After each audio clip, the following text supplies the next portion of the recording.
Hi, everybody. Welcome back to Home on the RNG. Hi, welcome back. We're already having a blast. It's a weird episode for us. It's also a special episode for us. It's weird because despite the fact that you've been hearing regular updates, we have not recorded an episode in almost exactly a year. Yeah, it's been 11 months. The last set we recorded was in October. It is now October. Oh, it has been, because when I came for Desert Bus, we did not record anything. Because we recorded it the month before. We haven't seen each other in 11 months, but we haven't done this in a year. We saw each other like 2 months ago, Russ. We went to Denton. I apparently have some mental problems. So we're all readjusting to the idea of recording a podcast. It's been a 2023. It's been quite a year. But this is also a special episode because this is the 50th game that we're reviewing. How exciting. It's not our 50th episode because we do those special roundup episodes, right? Mm-hmm. But it is the 50th game. Yeah.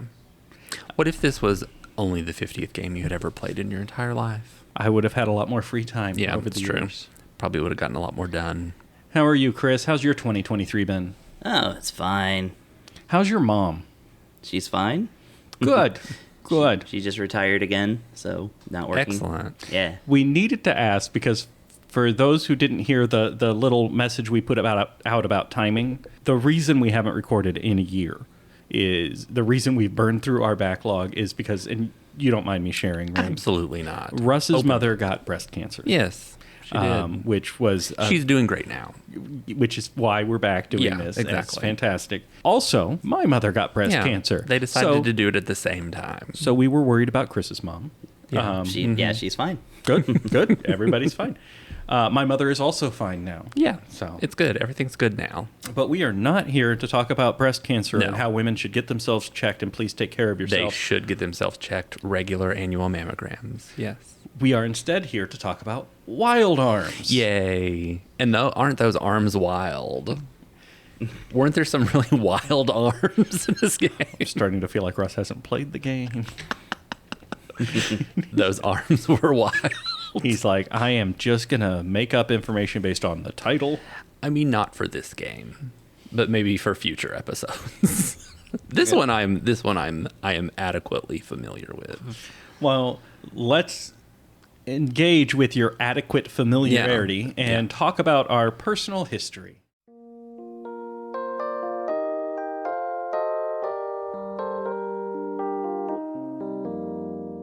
I feel like that I could record one thing about my personal history and then you could just play it during every episode, because it basically goes, I played this game when it came out on the PS1 in 1997 and then played it again at least once for this review, but more than that, I've played this game more than 2 times, definitely. So nothing really thrilling or exhilarating, and maybe we'll do that little template for me in the future. You're not that lucky. Okay. Chris, do you have any personal history with the game? None whatsoever. Oh, fun. I'm surprised there's a game you haven't played. I'm with a lot of PlayStation games in 1997. I did kind of miss this one. I read about the game in magazines and stuff, but that's about it. I bought it on PS5, haven't started it. That's about it. So this is only my second time to play through the game, and the first time wasn't that long ago, but it was memorable for me because my company had done kind of a reorganization and shifted a bunch of people around, and I found myself in charge of a team of about 5 people that the company mostly forgot about. We worked in the basement. I sat at the back row of the basement of the building in an area that maybe only 15 people in the entire company could even get into because of badge access. This sounds like it could be the beginning of an Apple Plus TV series. We had, as a team, I would say maybe 2 hours worth of work a day. So I brought my PlayStation Vita into work, and I played through Wild Arms, all of it, at work. That is no longer the case. I am now earning a paycheck, I swear. I am working for the company. But it was memorable because it was a good time. But then I played through it again for this review. Yeah. I do always have the... So Wild Arms was developed by Media.Vision, and it's owned by Sony, and it released in Japan in 96 and came over here And in then came 97. here in April. Yep. So let's go ahead and dive into story and characters. I'm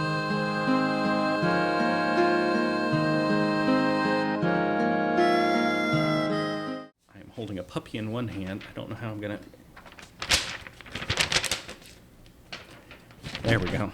When a race of demons emerges from the shadows to set about conquering the world, our heroes give them the tool they require and then decide to try and stop them.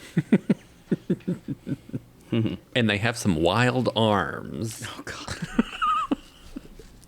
I will Those say... are tame arms.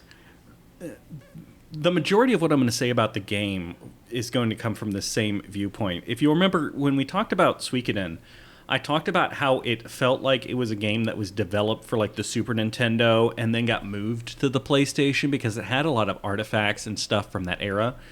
This game very much feels like it was designed with the PlayStation in mind from the beginning. It feels like it's a game that's all about pushing the boundaries of expectation, right? Breaking new territory. Yeah. That is constantly what this game feels like.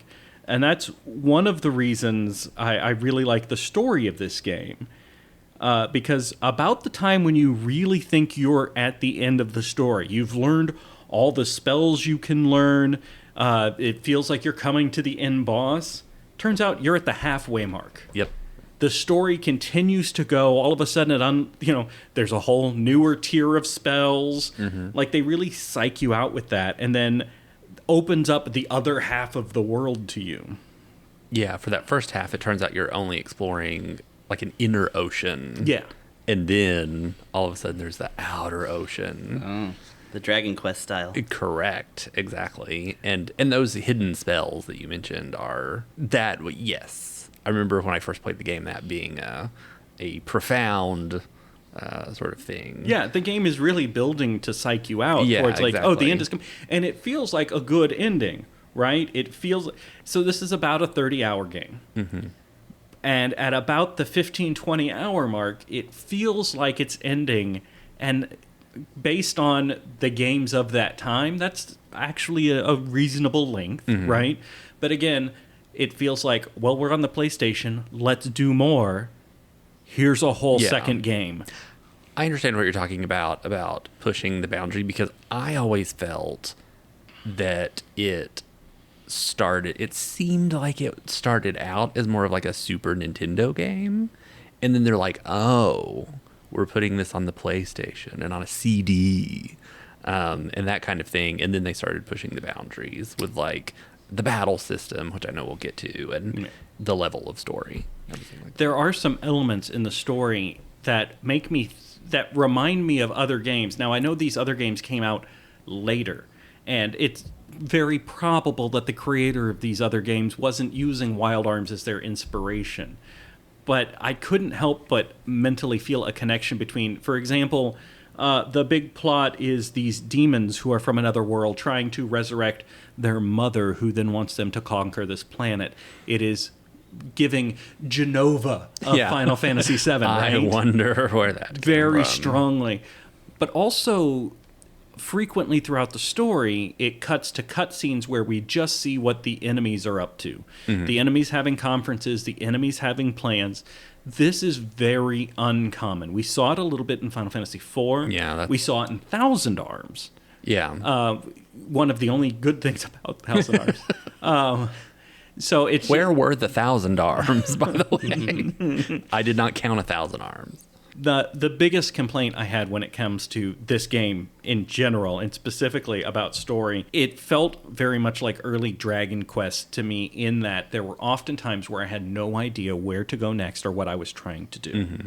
right?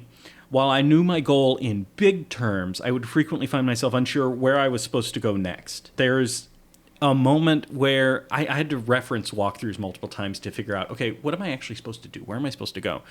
Because, like, oh, the world is opened up to you. There's 3 different places you can go to, but the plot only advances at one of them. Yeah.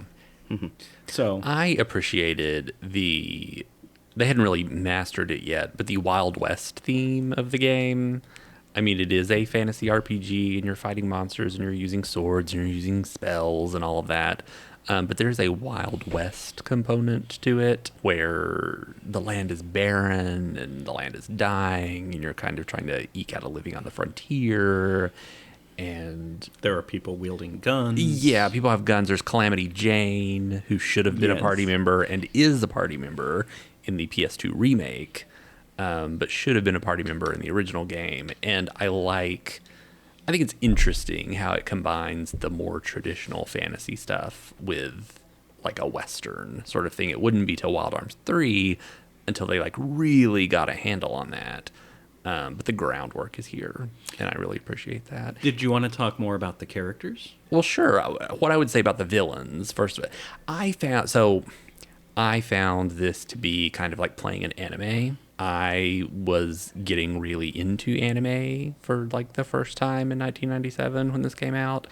And so playing this game and having the really over-the-top villains that you get to spend time with, and then just having all the supporting characters like Calamity Jane and her butler and what was her name, Emma, the inventor lady. I do not. I think recall it was Emma. The NPC names. Yeah, I think it was Emma. Anyway, it just felt like a fun group of characters that you would see in an old 90s anime like Slayers or something like that. So that really drew me into it too. I liked the characters a lot. Like Jack. Like Jack, correct. Jack is Jack is a swordsman, but he's also kind of the most cowboy-ish character that you have in your party. Even more so than Rudy, the gunsman. Right. And Rudy, unfortunately, is the silent protagonist. So he doesn't really have a lot going on, but Jack was great. And then Cecilia is the princess who uses all of the magic, and she does the classic Mulan-esque princess thing of cutting her hair so that she can, wield power and go on a journey. And it's actually fun when she does that because the save screen shows you the sprites of the characters that are in your party. Now, there's only these 3 characters that are ever in your party, so it's not like Final Fantasy IV where you can look at a save screen and be like, oh, they're at that part of the story, they're at that part. No, you always have these 3 characters. Yeah. But when she cuts her hair, it does change her sprite. Yeah. Mm-hmm. And so, there is a moment of, looking at it and you can tell. She changes out of her dress and changes into a little travel attire. She really takes her adventuring seriously. And it's such a small touch, but I do like that it does change the sprite. Mm-hmm. So we can move into combat unless you've got any other pushing. I just want to point out, again, I can't believe I can't remember all these characters' exact names, but Zed, the Gilgamesh type character that you encounter with his wolfhound several times with his wolfhound. He was like my first introduction to Chinibio, and for anyone who doesn't know what that is, like me, it's like it's a thing in anime. It translates, or people translate it to 8th grade syndrome. That's kind of what it means, but what it really means is when it's like main character syndrome, where you think that you're the main character and you are great and powerful and this great and powerful warrior, and you're actually just kind of a dweeb. And that was like my first encounter with that, of that character. Gilgamesh has a little bit of that to him, but I think they really go to the next level. And you mean Gilgamesh from Final Fantasy V, not from the original epic of Gilgamesh. Correct. Okay. I mean Gilgamesh from Final Fantasy V. Yes. I assumed that's the one you were talking about. I don't know a lot about the Gilgamesh from the epic. I pretty much know Gilgamesh from the I know what I learned from that Star Trek episode, Darmok. Okay. Well, and there's also Gilgamesh from Tower of Duraga. That's the hero of that. I don't even know what that is. It's an early Namco arcade game. Yeah, I knew Tower of Duraga. I didn't know Gilgamesh was the character name. Yeah, they shortened his name to something, but I think it's supposed to be Gilgamesh. Gilgy. Yeah, something like that. Little Gilgy. Little Gil. All right, so let's go ahead and move into the combat system.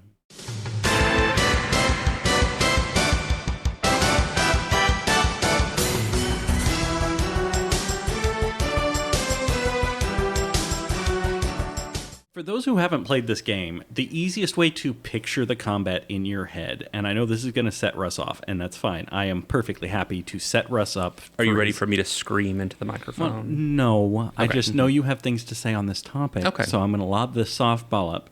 If you want to picture this game in your head, the combat looks very much like a chibi version of Final Fantasy VII. Yeah, that's true. That is absolutely true. And guess what? What? Final Fantasy VII, this is what I remember about this game from 1997, is this game came out in April, and everybody was wild. They were wild about Wild Arms. And they were like, this is the future of RPGs. It has this 3D battle system.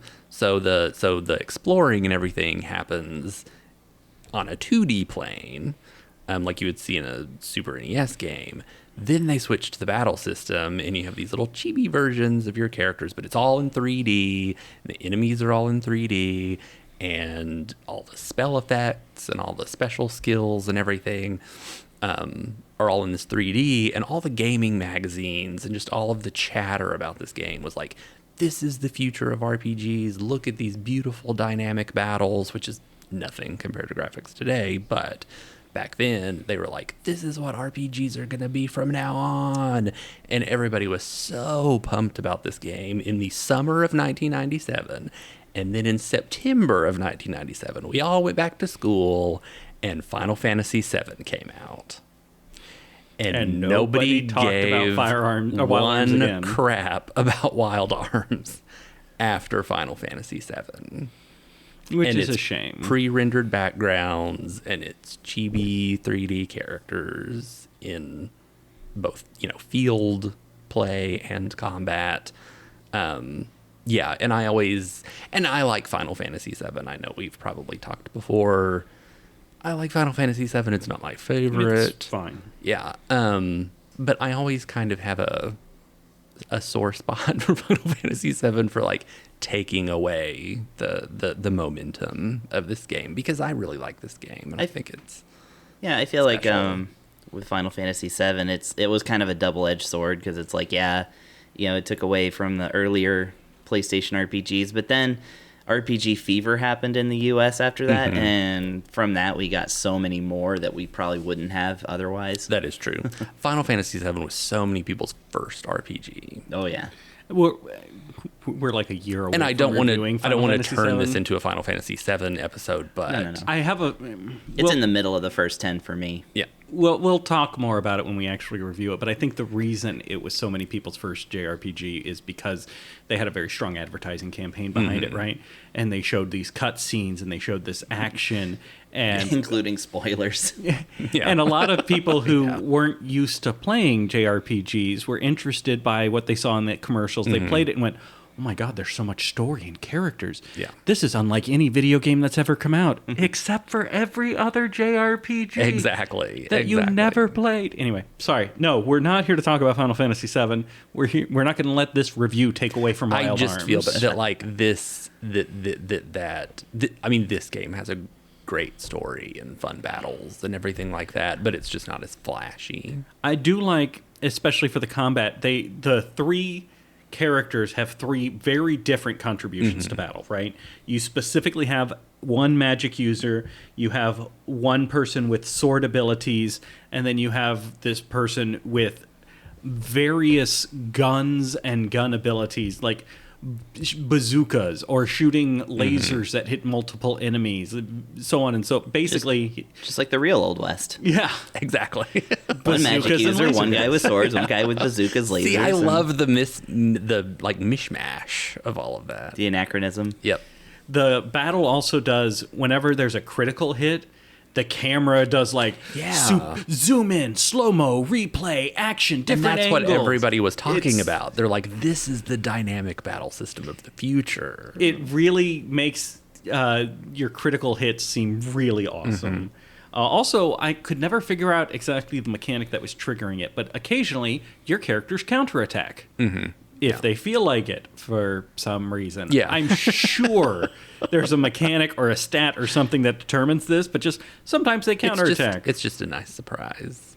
I really, really, really liked I liked the fact that there were only 3 characters, because I get overwhelmed managing a lot of characters. I liked that they all played significantly differently from each other. And then I just liked the actual mechanics, like with Rudy and his guns. Instead of having like an MP pool or something you pull from, you actually have to buy and carry bullets. Different bullets for different guns. And then you can upgrade the stats of the guns. So, which I guess they would use later in Final Fantasy VIII. Yes. Also, wasn't Legend of Legaia just 3 characters as well? It was. Yeah. It was interesting. Mm-hmm. And I liked Cecilia's magic system with the crests. Yes. Where you could, where you can choose specifically what spells you want. So spells that you're never going to use, like just scanning an enemy or stuff like that, you can ignore or, save down the line. Basically, the way you do her magic is you have to find a crest, just exploring dungeons and things like that, and then you go to like the magic shop, and then the witch lady at the magic shop can turn the crest into a spell of your choosing. And there's basically white magic and black magic. And then there's like a grid. It's a grid, yeah. In theory, it's supposed to make sense, like you go along the fire path, and where it connects with the water path, it does a thing.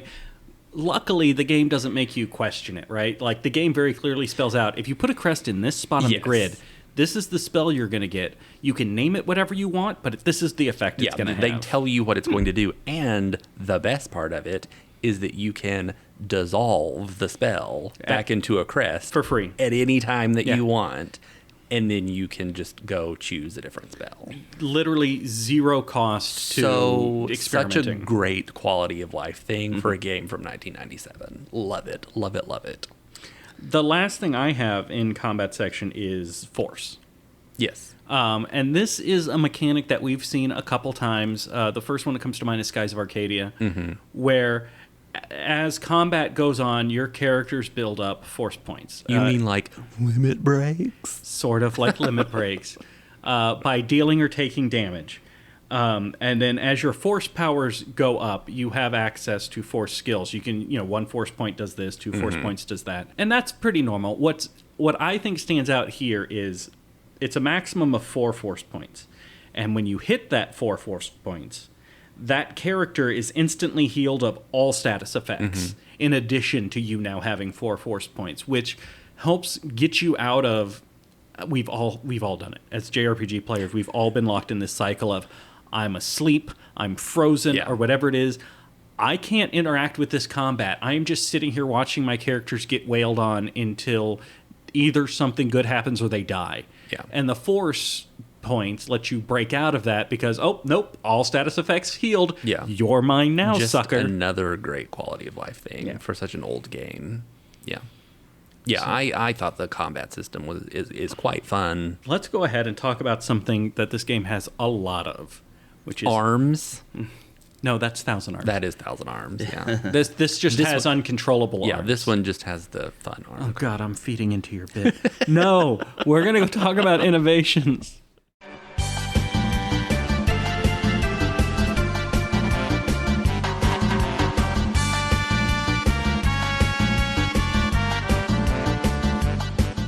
So besides the wacky arms, what are the other innovations in this game? So when you start the game, you get to pick which of these 3 characters you want to start with, and you get to play their origin story.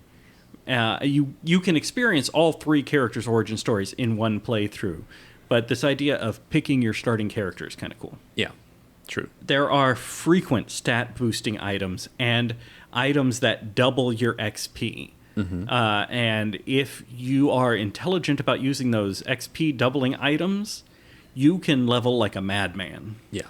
Each of the 3 characters have tools that are specific to them. They start out with one tool. As the game goes on, they will acquire other tools. Jack has a mouse friend. Handpan. Who, I love Handpan. When he uses it, the mouse just like rushes out and then rushes back. And he can be used to trigger a switch or get an item out of a chest or whatever, and then run back. Rudy gets dashing shoes, which enable him to move against moving platforms. He Celine?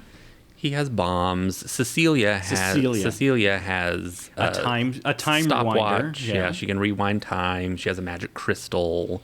There's like an endless jar of water. Yes. The point is, they use all of these tools outside of combat to solve puzzles in dungeons. Yeah, it's like an even more advanced version of Lufia 2, where there's puzzle solving in the dungeons, but you have to use your different characters and use their different. I items. would put it.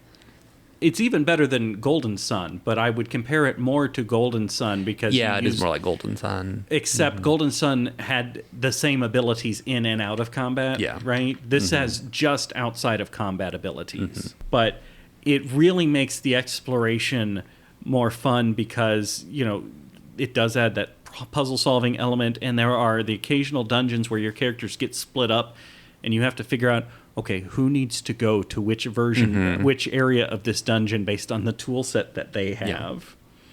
Yeah. You mentioned upgrading your guns with money, but it's each gun you can upgrade how many bullets it can hold, how strong it is, and the accuracy, and how accurate it is. They all have an upper limit, as they can only be upgraded so much. But it costs more and more money to upgrade them. But some of them, man, get so powerful. Yeah, I like the system because, again, you can upgrade the ones that you use and that work for you, and then kind of ignore the other ones, or you can try to upgrade all of them. There's customization in it, and I am always pro customization. I also like that the dash is a little slippery as you're dashing Yeah. around. It reminds me a little of A Boy and His Blob when you would slide off a cliff and then be like, woo. Yep. It's like The Legend of Zelda. Kind of slipping and sliding all over the screen. It's fun. You occasionally meet NPCs on the overworld. That almost never happens in JRPGs. Yep. They're having their own adventures. So the character Jack, so we talked about magic, how you get your magic. We've talked about how you upgrade your guns. You find new guns in chests, special gun chests. Jack learns new sword abilities, sometimes through finding statues in the real world, which then lead to him having to do a challenge sequence, but sometimes just by encountering a cutscene. It'll make him, he'll watch a boulder rolling down the hill and barely get out of the way and be like, that gives me an idea. Yep. And you will acquire a new question mark skill. Yeah. And you will try to use that question mark skill in combat, and it'll work or it won't, and it'll work or it won't. And when it finally does work, he unlocks a new ability. And I like that his abilities are largely unlocked through things that happen to him. Like he actually ooh, that's a neat idea. That's kind of fun. It's very anime. Yes. Part of the reason this makes me think it's an anime RPG. A thing that I like that I know Russ doesn't, hidden items in the town. Russ doesn't like when there's hidden items that much. Well, I don't, but I think this game does a pretty good job of making it somewhat obvious where they are. Well, plus they give you a tool. Yeah, correct. One of the tools is the just radar. like a radar for hidden items. But I think it was not as obnoxious in this game as we keep talking about Golden Sun. But I always thought the hidden items in Golden Sun were pretty obnoxious because of just the art and how everything was laid out. And there might be 15 pots just sitting up against the wall, and then one has an item in it. And this game doesn't do that. It kind of telegraphs where the items are. One thing I didn't like as much about this game is you can only save the game by talking to parrots or save points in dungeons. You can't save on the overworld, which takes getting used to. It's like, oh, I want to save. I better run to the nearest town. Find me a parrot. Yeah, I expect better from a PlayStation game than that. Yeah. That's a mark against the game, really. There is an entire section of this game I never dealt with, right? I did not dive into this at all. But the game has an extensive ability to customize the windows, the layouts, the color, and the icons for the menu system. Oh, yeah. This feels like a PC game in that respect because you can reconfigure the entire look of this game and your interface with it. It is a lot of customization that I never felt any need to touch. I never messed with it either. It already looks fine. But yeah, choices. It's weird. Again, it does feel like we got this new PlayStation. It can do so much. What can we throw in there? Not everything was a winner. This was like, I don't need this ability, but that's fine. But you know what this game does have? Hidden bosses. Yeah. Oh, yeah. There are at least 6 that I know of. Yeah. That give you, and beating them gives you special, oh god, they're not crests. What are runes? The runes. You unlock runes as you play the game, which kind of tweak characters in an individual way. Like, oh, this will make him stronger, but also more vulnerable. Yeah, they do stats. And then they also work as your summons. Yes. They're your second level of force, I believe it is, allows you to summon whatever creature from whatever rune you have equipped. And all of the hidden bosses give you hidden runes that are more powerful, which gives you a lot of replayability. There's even, I did not encounter this one, but there's a dungeon where after you get all the way through the dungeon, you then have to get out of the dungeon. You have 1 minute to get out of this dungeon before it self-destructs. But if you want to take a detour over that way, there's a hidden boss. If you want to risk dying. Yeah. So many hidden bosses, and I barely encountered them. And I love a good hidden boss. Well, this is the game for you. It is the game for me. Yep. Did you have any other innovations you want to talk about, I think Russ? you have covered everything. You're always so thorough. I try. Yeah. Well, then we're going to move on to the real magic. The arms. I can't wait to talk about a different game. No, we are going to talk about the music. Yay. Yay.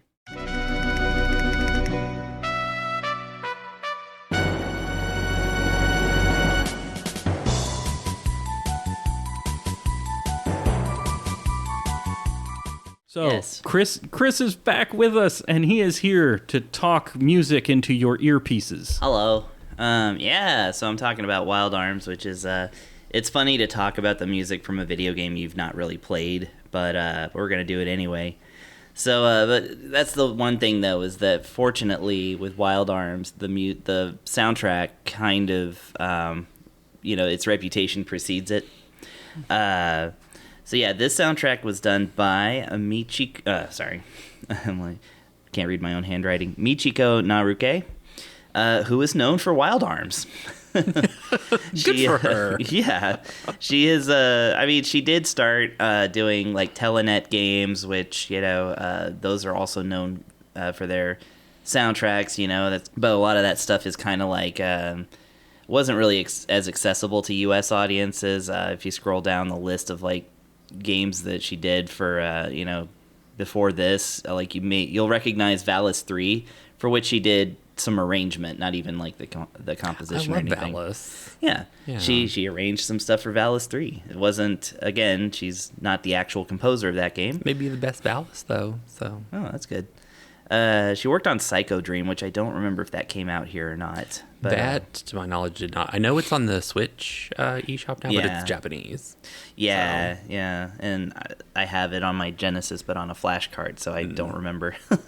Anyway, yeah, basically all this to say, even though she worked on many games in Japan before Wild Arms, like she's really known for Wild Arms, and she worked on all of them. She did 1, 2, 3, Alter Code F, 4, and that one, I'm looking actually at it right now, Million Memories. The little bit of research I did into music says that she is credited with over 400 tracks in the Wild Arms series. Yeah, that's not unusual for how many games there are and how big the soundtracks are.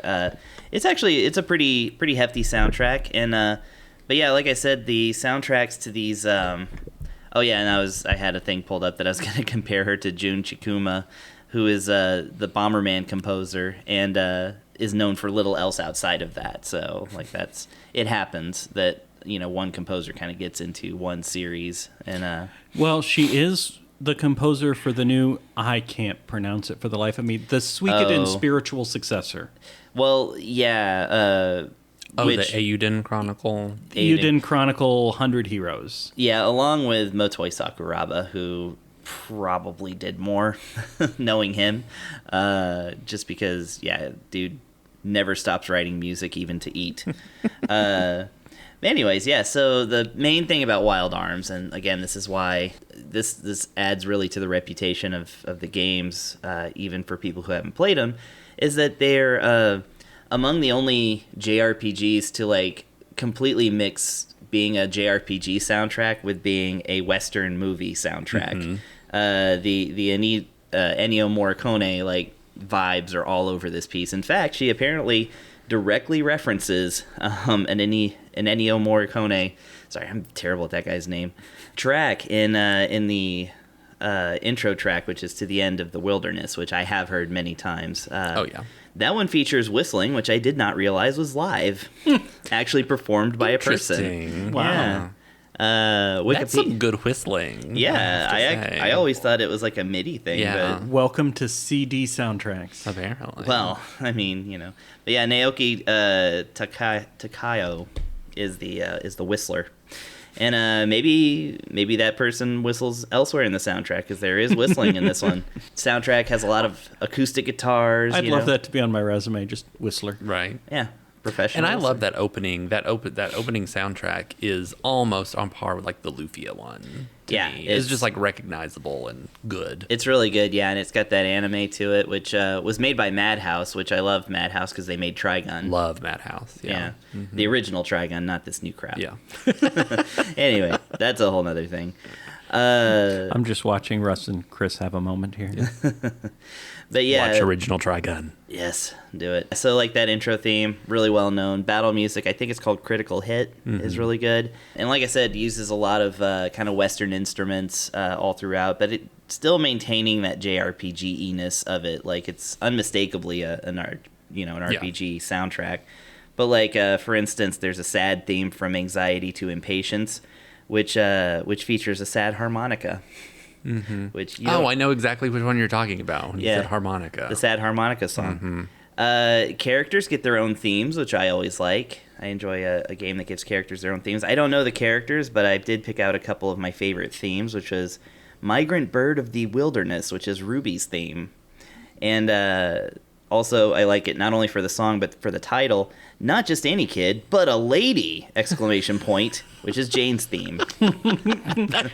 Calamity Jane. Yes, that sounds so accurate. I loved Calamity Jane Yes. so much, and I'm so glad they made her playable Yeah. in the second one. It's or the remake. remake. It's a very playful song. It's very like kind of Yeah. funky and stuff like that.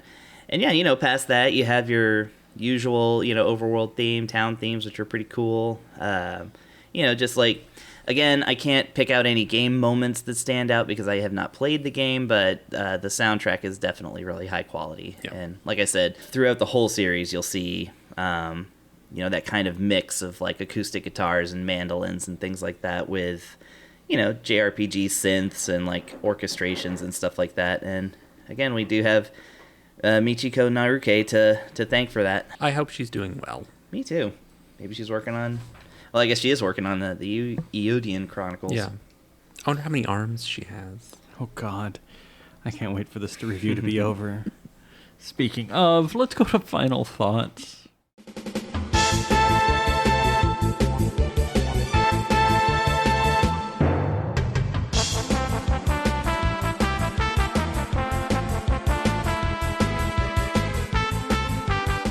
Well, my final thoughts are, overall, I love this game. The arms weren't quite wild enough for me. But other than that, very good game. I give it 4.5 arms out of 5. Dear God. Yeah, I think it's definitely worth playing. And as I've mentioned several times already in this review, there is a Wild Arms Alter Code F was a PS2 remake of this game. So if you're Gen Z listening to this podcast and you can't handle a PS1 game, there's a PS2 version of this that is extremely faithful to this game. So yeah, 4.5 arms out of 5. Good game. Highly recommend. Oh, my goodness. I went ahead and gave this game a B+. And the points I counted away from were, first of all, B+, still pretty good experience. Oh, very right? good. Yeah. Yeah. Mhm. It was just the fact that I had to frequently consult a walkthrough guide to figure out where I'm supposed to go next. That is a real pet peeve of mine, and I really didn't enjoy that. But because then I'm taken out of this experience that I'm having with the game. But apart from that, it really a stellar game. I haven't played any of the other Wild Arm games. I'm really hoping, it's uphill from here. It is. It gets better. I mean, it was already good. And then for at least the next two, it gets better. Then I am looking forward to them. And normally, here's where I say, and Russ, if they want to play Wild Arms, but you've already told them about the remake. Yeah, you can play this original version on PS5 very easily. And then there is a remake called Wild Arms Ultra Code F for PS2, which you can't play so easily unless you do it a specific way. But yeah, it's good. It was also included on the PlayStation Classic, wasn't it? It was. Yeah. This is one of those games that has just been on every version of like Sony PS1 Classic Sony store. owns it, so right, of course they're exactly. Yeah, so you can play it all over the place on your Vita if you still have one of those. Yeah, that's how I played it. Was on my Vita. Okay, good. So let's talk plugs. Something that you've enjoyed recently that you think people would enjoy. I just recently beat Baldur's Gate 3, and it was a fantastic game. Who did you have sex with? I ended up with Shadowheart. My game, I wanted to go with Karlach, but my game somehow bugged me out of that romance. Okay. Because, I said the appropriate things, and it looked like we were going to hook up, and then all romance options disappeared from all dialogue for Karlach forever. Yikes. But Shadowheart and I ended up being quite comfortable. That's good. Did you walk into the dragon sphincter? Which is just a thing that I saw on TikTok. I don't recall walking into a dragon sphincter. So, okay. I did. My character also did hook up with Lae'zel and the Drow sister and a demon. But okay. It turns out Shadowheart's mainly cool with this. She's like, if you want to screw around, just tell me and we're cool. By the way, wouldn't be the first RPG where that happens. The dragon sphincter. That you walk into a dragon sphincter? Okay. Paladin's Quest. Oh, okay. Haven't played it, but Well, it's on our list somewhere. Okay, well, there's a whole ass dungeon. There's a. That was a little too much. There's a dungeon that when you that's full of bones and guts and stuff, and when you leave the dungeon, it's through the dragon's mouth. Oh. So how did you enter it? Yeah. Nice. So. Baldur's Gate 3, every time you turn around, it was more content. I know I missed half the stuff in this game, and I still played it for 57 hours. Yeah. So much stuff, such a good time, unexpected plot twists, great characters. If you're okay with a lot of reading and talky, because a friend of mine downloaded it and went, there's so much reading in this game. Oh, I guess I should have warned you, sorry. Lots of reading. Turn-based combat, lots of fun. Anyway, Chris, you got something to recommend? The only real thing I've done recently that I started and finished was watching every single Godzilla film. Oh, nice. So, I have seen them. That's 30-something films. Anyways, quite a bit. Great time. As a fan of the monster, I'm happy to say I didn't dislike a single one. Wasn't Millie Bobby Brown in one of the new ones? She's in 2 of them. Oh, okay. Well, good for her. Yeah, she's in the legendary King of the Monsters, which is the second Godzilla film in that line, and she was also in Godzilla vs. Kong. Did you watch the anime ones? Not yet. Okay. I've watched all the live-action ones, but I don't have Netflix right now, so no anime. Because I know the for me. anime ones. I haven't watched the anime ones either, but their Gen Urobuchi had some kind of hand in them, and he's created Psycho-Pass, which was one of my favorite anime. Nice. But, yeah, I'm going to watch them. I just need to get Netflix again. Oh, yeah. I like Gamera. Yeah, Gamera's okay. Nice. Not a Toho monster and nothing to do with Godzilla, but it is another guy in a suit. That's all the kaiju that I've got is I like Gamera. I like Gamera a lot as a kid. I always thought it was very funny when he would spin in, but and knock into another monster, and you just see that the shell on the string was just bobbing back and forth and stuff. That was pretty good. Russ, do you have something to recommend? Yeah.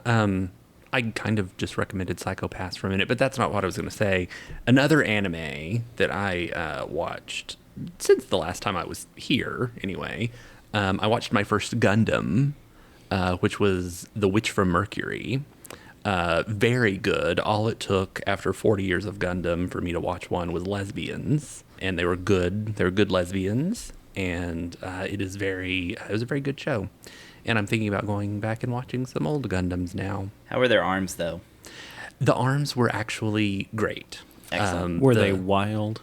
They actually were wild. The main Gundam has a lot of little arm things that fly off of her arms. And Okay. so I would say Gundam had more wild arms than wild arms. And that is a glowing endorsement. Excellent. All right. Well, that was our return to Home on the RNG. Although for the people listening at home, they didn't miss any time. No. I should say, again, we posted a little thing about our update schedule is going to change a little bit moving forward until we rebuild our backlog. Next month, we'll be posting on the first Monday of each month. Next month will be a side quest, and then the month after that will be another game review. And we're going to continue that pattern until we build up our backlog a little bit more. You should be on the edge of your seat for our next review. I'm not going to spoil, unless you're already going to say which I'm game it about is. to say what game Well, it that's is. fine. You should be excited for it because I have no recollection of it whatsoever. I played it Russ is a couple of years ago as of the recording of that podcast, and it's going to be fun to see how much I can remember. Russ is a professional podcaster. I'm very professional, yes. I'm the pretty face on this podcast. This podcast So- that doesn't show faces. Exactly. That's what I'm saying. Okay. Yeah. So, yeah, we are playing Triangle Strategy, and we will see you in 2 months to talk about that. Yeah. We will see you then. So, thank you for tuning in. We'll see you guys. Bye. Bye.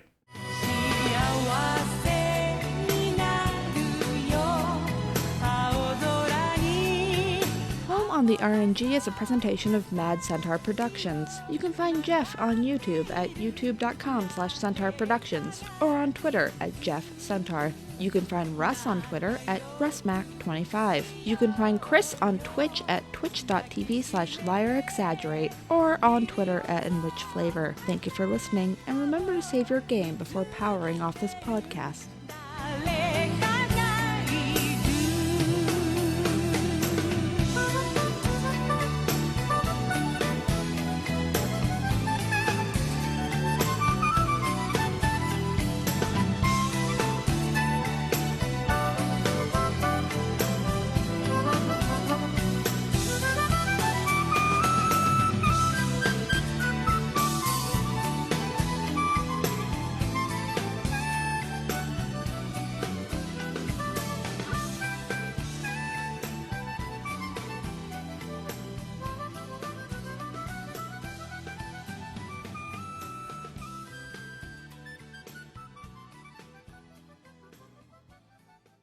Do you want me to scream? Please don't. Do you want 30 minutes of me screaming? No. I That definitely. is content. It is content indeed. Hi, everybody. Welcome.